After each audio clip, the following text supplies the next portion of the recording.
Hi everyone, it's Mike from Chess Lifestyle, and today this is a video actually I've been wanting to make for quite a while, but I wanted to basically update you guys with this crazy junior chess trip idea that I had and went through with, which involved taking a few of my strongest chess students across borders and just head to Turkey to train and play some chess. And yeah, this idea has actually been some kind of chess project that I've been working on for a while. And this chess project is, as you can see up here, the London Junior Chess Team, which is basically a team I created maybe like 2-3 years ago. And my whole idea with this chess team was that you can have a read about it in this about section that I've written a short article on. But basically, when I was a junior, one of the most inspiring things for me as an upcoming player was that I went on a chess trip abroad to Latvia, and I got to train in the Central Riga Chess Club, and that was with a couple other juniors from England who were also invited on the trip. And yeah, I felt like I really got a lot out of it. Like, I really enjoyed it. It was quite stress-free, and also I remember like certain aspects of our training that I will never forget, right? It was just a really, really grand trip. And I think these kind of like little things, like these training trips and also some of my experiences of competing abroad as in a team as a junior, this definitely like influenced my decision to like, get more serious into chess and play more chess, right? So I basically realized that I wanted to try and do something like this for my own students, or maybe other students who might be interested. So I set this up. I set up this London Junior Chess Team. The reason why I didn't make it like an England team was because I didn't really want to step on any toes with like the current, England Junior Chess Team, which unfortunately I'm not really that big of a fan of how they select their players and how they do things. So I decided to make my own thing and try and run this own project. And actually, the first trip that I did actually took place a year ago, and this was to Macedonia.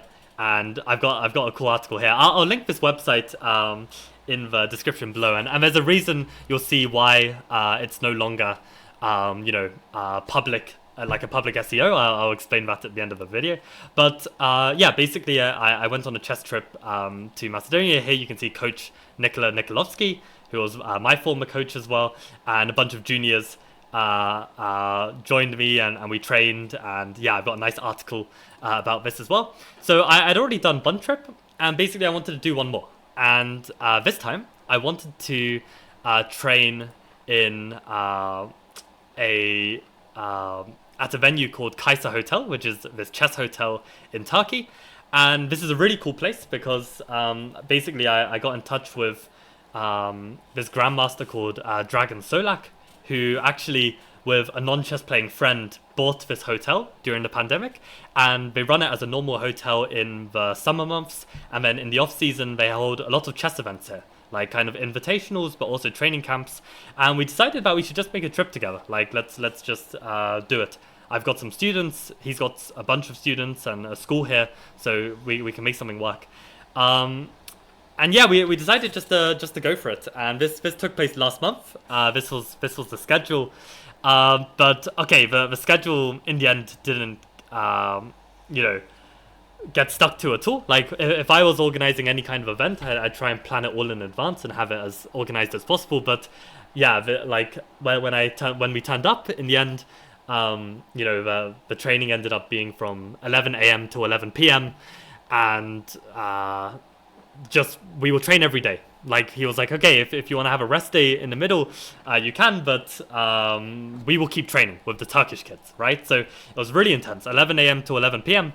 But yeah, I'll get onto that in a bit. So basically, the venue is Kaiser Hotel, and basically it's on the coast. The closest city is Izmir, so we flew to Izmir, and then we took some public transport to Kaiser. Like, we took Izmir has like a metro station, so we actually had to take the train from the airport down here all the way to Aliha, which is the final stop, so that wasn't too bad. And as you can see, like on the training, these are my three students who I took with me: Zach, Zane, and Caius. And yeah, you can see that I was reading some Chess for Tigers, and we were studying basically on all the journeys. And yeah, it was cool. Like this was at the train station, waiting for the train. And okay, we had some mishaps in terms of like oh man, like potentially phones being lost, luggage being lost, and stuff like this. But in the end, it actually all went smoothly. And yeah, this was the metro, and we ended up getting to the hotel. And it was a really nice rooms. Like each room would have like a chess painting inside, and yeah, it was a really nice beach as well. Just where we swam in. I don't know if there's some photos of the beach. I think there were. Yeah, there we go. Some nice beach. So yeah, this was really nice. And oh yeah, as well, like at this hotel, there was basically this restaurant. There was this restaurant underneath the hotel, this cafe, right? And the cafe was bang. Like you got like all kinds of meals, really yummy food, rice to die for, right? So it was just super nice. It was just super nice. And actually, speaking of food, I have one more just very random story that I thought I should add. But because we were basically there on the off season, right? A lot of the restaurants in the local area actually were closed and were opening up for the summer months. So they only function in the summer months. And it was very funny because we went to this one pizza place. It was closed. So we were just going to go home, me and Nicola. But then we went across the road and we went to a hotel. And they said that they sold pizza. So we were like, okay, let's try it. And as soon as we ordered the pizza, I see the guy who we spoke to ride off on a little moped. And it crossed my mind that what if the guy was riding to the local supermarket, buying a frozen pizza, heating it up in the microwave, and then serving it. And that is exactly what he did. Like, this was the most frozen pizza I've ever tasted. And I just thought that was some great business from the guy. Like, he was so confident. He was like, oh yeah, we do pizzas. Like, it's gonna be fine. Anyway, I just thought I should share that. It just crossed my mind. But yeah, basically, we ended up just training every day. We had like a group of 8 students, 5 from Dragon, 3 from me, and I also did some training. You can see Paul as well, Zach's dad. He's also a chess teacher, so he also joined in to listen. And this camp really was amazing. Like I feel like all the kids really got a lot out of it. We had like a few different teachers coaching different topics. And yeah, I made some notes actually. Where's my notebook? I don't know where my notebook is. I have like a chess notebook where I keep a lot of these thoughts. But I wrote up basically. I took some notes on a scrap piece of paper and I wrote up the notes. But yeah, I think like the biggest thing I learned from this camp was like some revelations in calculation, like the kind of methodology of how Dragon calculates is really interesting, and I learned a lot about this. I mean, Dragon is a former top 100 player. He's like over 2600, so very strong player. But it was also like some of the lessons from him were really great. Like he showed like this progression of him learning the exchange Spanish, and just basically learning it from the age of 6, and just like playing it all the way until the end of his career, basically. And he ended the progression of his games with a game where he beat Michael Adams, right, in a classical tournament. So it's really great to see that like you can really master an opening. Like if you start with like the basic foundations and you just slowly go one step, and you practice the same repertoire, and you just slowly learn from your mistakes and you just get stronger, you become an expert, right? And it was just very inspiring to hear this, because I have certain openings in my own repertoire which I feel that I would also want to become an expert in. And it was just very cool to see that. Like it wasn't like Dragon suddenly started playing, some critical trendy main lines of the Roy Lopez, the Spanish. No, he just stuck to his guns, just stuck to his simple exchange Spanish, which he first learned as a 6-year-old and slowly, built on it, right? So this was very cool as well. But yeah, really learned a lot from the camp. And yeah, we had all kinds of different exercises. There was a lot of playing against each other, training games of certain positions, like practicing certain theoretical endgames, like maybe like rook and bishop against rook, and like learning these kind of fundamentals. And every night we would have like a blitz tournament as well. And this was always fun. Like we'd basically end up doing an all play all, so it'd be an immense number of blitz games, but still just all good practice. And yeah, I thought this photo was hilarious. Just like Nicola is huge in comparison to Zayn, and you know they're playing like an interesting game, right? So yeah, lots of chess being played throughout the whole trip. And actually, one idea that I'll actually share with you guys. This is such a cool idea that I did with Dragon. But basically, me and Caius, it was funny. Like we were on our dinner break, right? And we would train 11 till 2. Then have like a short hour-and-a-half break, and then we'd begin training again at 3:30, and then we'd have a short 1 hour break for dinner between 7 and 8, and then we'll keep going until 11 p.m. So 11 to 11, and yeah, basically in the dinner break, me and Caius were gonna go get food, but then Caius wanted to practice something we just learnt about in the class, so we were gonna train. But then Dragon just got talking to us, and then Dragon, basically, we ended up talking about this training technique which Dragon does with his top students. And the idea is this: so you don't need two people, you need two people, as in like Caius and Dragon, or me and Dragon. Dragon is sitting where my mouse is. But yeah, basically, we both did the exercise, and the idea is this: like, let's say you set up an empty board in front of you, and you make your starting move. Let's say you play the move 1 d4, right? As soon as you play it, you write down the move, you play with a clock, you set the clock to like 30 minutes each with some 30-second increment. And as soon as you make the move, Dragon will come over, the coach will come over, and take your move back to its start square and play, let's say, 1 knight f3. And then play the response of black. And then you'll have to think from that position, what will you play next? Let's say you play 2c4, and then Dragon will come over. If it is the correct move, then Dragon will play the move for black. If it's the wrong move, he'll put the pawn on c4 back to c2 and play d4, if that was how the game went. And that is the point. Like, what Dragon is doing is he's basically playing a game between two top players. And what we did was we were doing Nihal Sarin against Nakamura, and we were playing from White's perspective. And we end up having to basically play a game against Nakamura, right? Because every position, even if we played a different move from Sahin, we'll have to go back a move and play what Sarin actually played, and then think from that position, right? So by the end of the game, you've played a complete game against Nakamura, and you then analyze your moves compared to Sarin's moves, compared to the engine. And you try and get a deep knowledge of where you are making mistakes, where you are playing well. Okay, and you can basically tally your points at the end. And basically, you can subtract your points based on how far away from the engine's top move they are. So let's say your move was like the same as the engine move. Well, then you give yourself 0 points. But if your move is quite a bit worse, then you might have to give yourself some points for that difference in evaluation, right? And by the end, you can actually tally your points, calculate an average, and see like how close you are to playing the top engine moves. Maybe you even play better than Sarin, right? And it was very interesting to see, because by the end of the game, Caius and I both had our average points, and Caius' average was a lot lower than mine, which means that he was playing a lot closer to the engine's top moves, whereas I made like maybe a couple big mistakes in the game. So it's a really good way to basically practice against a stronger opponent, or even the strongest, right? You can practice against Magnus, because typically you can't practice against Magnus, right? So I found this really, really nice, because actually when you set at a board and you're basically calculating with a clock, you actually calculate properly, because when you try and practice calculation at home just from puzzles or something, it's very difficult to get in that mindset of actually thinking. And when you have to think on every move, this was really, really nice, right? So yeah, this I think was an absolutely great training technique, which me and Caius had the pleasure to take part in.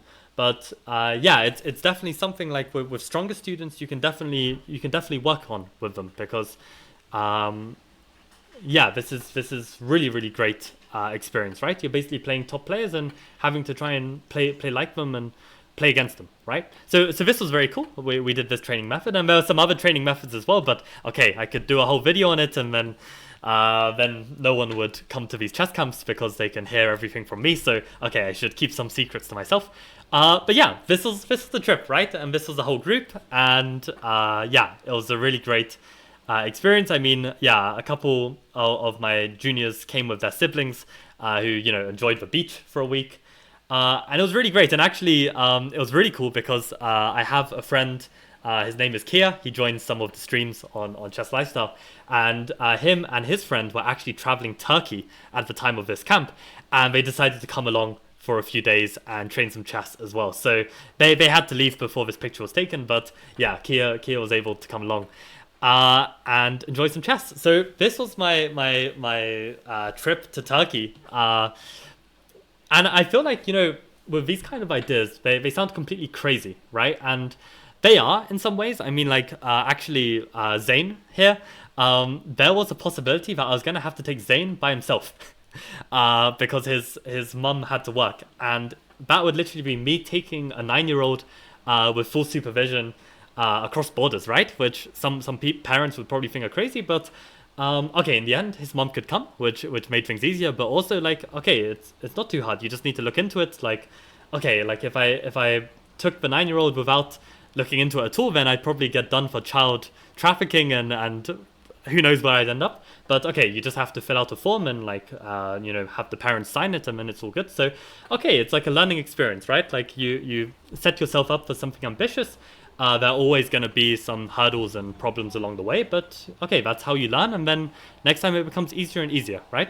So I feel like if you're someone who has these kind of ambitious ideas but then never actually gets around to doing them, I think just do them. Like, really, there's not much worst case scenario except that maybe you waste some time if it's a complete waste of time. But normally, if it's a decent idea, it's probably going to be a lot of fun, right? So yeah, I was very happy with going through with this trip in the end because yeah, I really wanted to do something like this because my first trip to Macedonia, I could only take one student. Like, I didn't have much support or confidence in my trip skills, but okay, after one trip, okay, a few more parents and maybe feeling a bit more confident. Okay, maybe I meet the right students as well who are more interested in a trip like this, and then okay, we make it work. So this was the thing.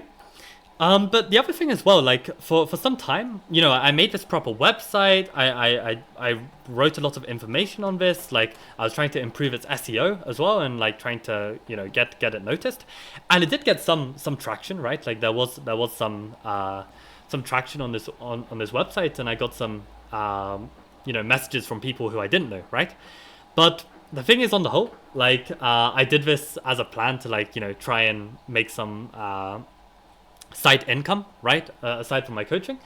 But I found that in reality, it's not so profitable, right? Like, because you have to pay, like, for me, like I wanted to do like an all expenses covered trip where like the parents pay like a set fee, and then like I cover like the, certain logistics of the travel, certain entry fees, the coaching, this kind of stuff, right?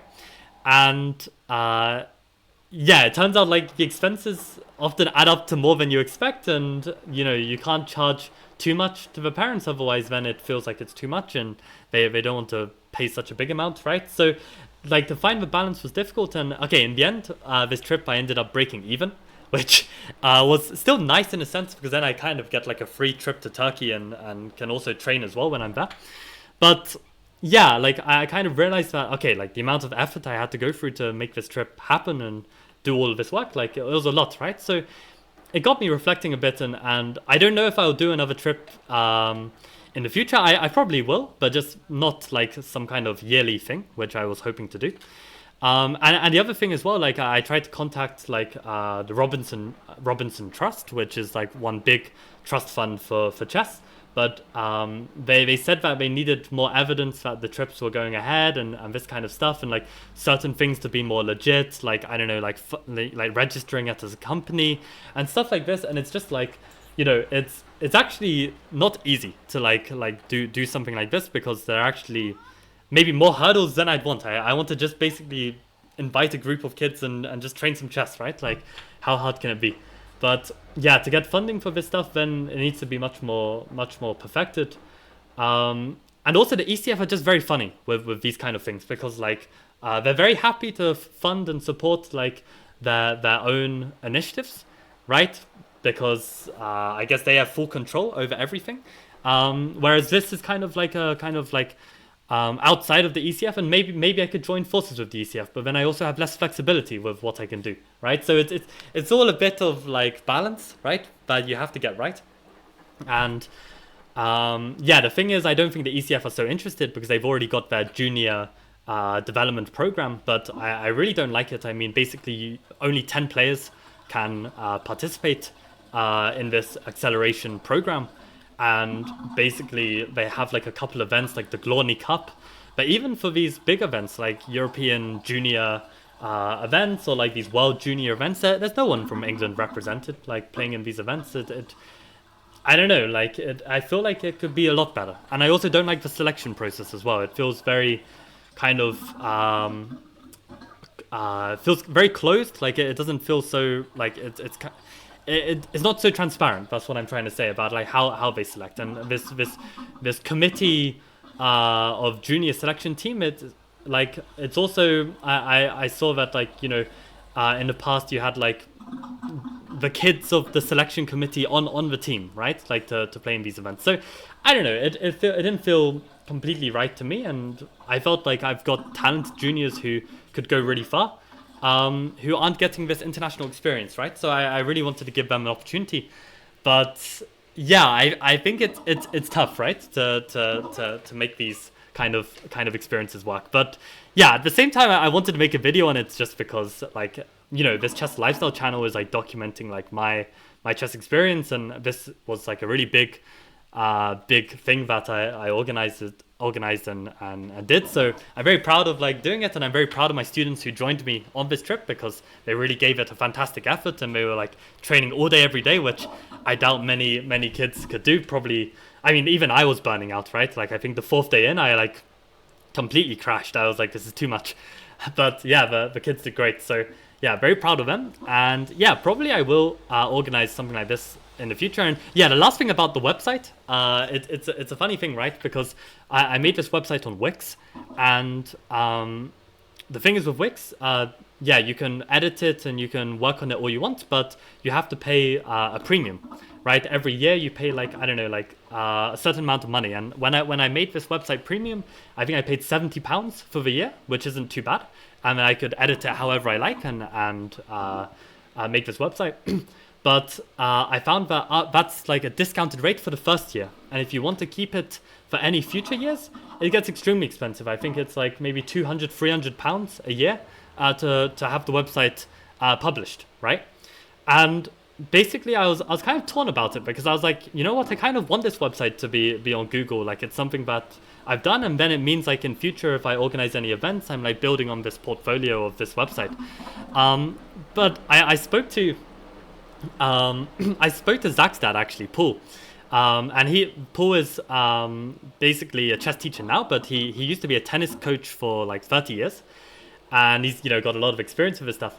And he said something that really hit home for me, and he was basically like, Michael, sure, you can pay this money and make this website, but you don't have to, because ultimately like you're a very people person, and you're gonna make contacts through just your person-to-person interactions, and you don't really need like a website to kind of support like a project like this. Like you like it's nice to have, like if you can have it, but it's not like necessity. Because I think at that time like I was quite stressed about trying to make it all work and getting the funding to make this website and keep the website and stuff. But in reality, you don't need to. Like if you have the contacts and by word of mouth people find out about this trip and can go on it, then that's all you need really. You don't need it to be some official website thing. Like probably and he said to me, which I remember, or maybe I made this point, I don't remember, but we said about how like probably for websites, like maybe if you're like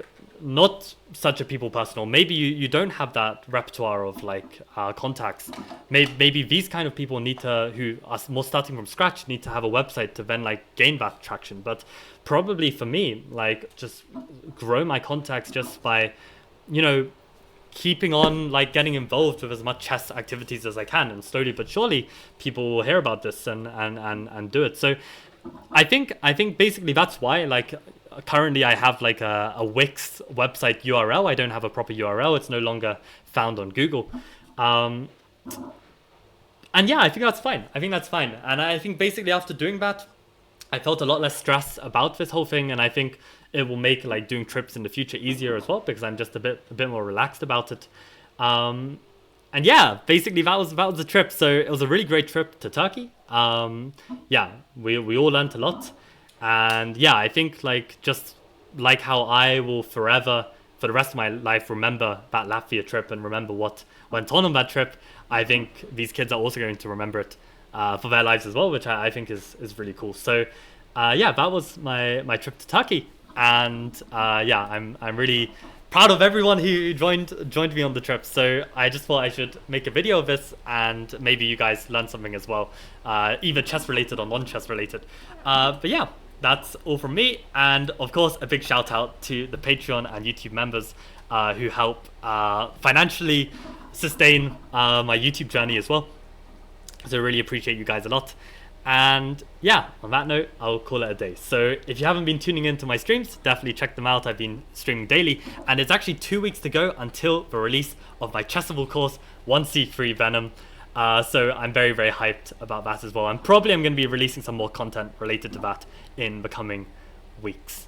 So on that note, adios.